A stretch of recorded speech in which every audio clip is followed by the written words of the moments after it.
মাগুরায় এনজিওতে জমা দেয়া টাকা চাওয়ায় মারধরের প্রতিবাদে মানববন্ধন অনুষ্ঠিত হয়েছে। সকালে শহরের ভায়না মোড়ে ঢাকা ঝিনাইদহ মহাসড়কের পাশে কর্মসূচি পালন করে ভুক্তভোগী পরিবার।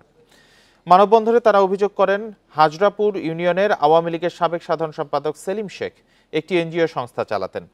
তিনি গ্রাহকদের বাড়তি টাকা দেবার কথা বলে প্রচুর অর্থ হাতিয়ে নেন। সেই পাওনা টাকা গত ৩ এপ্রিল তার কাছে চাইতে গেলে গ্রাহকদের উপর হামলা চালানো হয়। বান্ডেল থাকলে প্রতি সেনমানিতে টাকা বাঁচবে।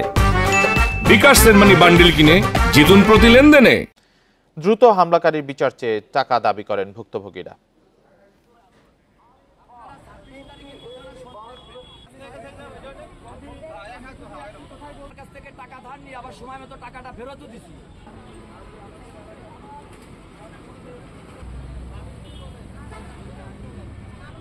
তখন আমার স্বামী মারা যায়, 15 বছর মারা গেছে। আমার বাড়ির লোকের জমি দখল করি, এটা তো অবশ্যই বিচার চাই।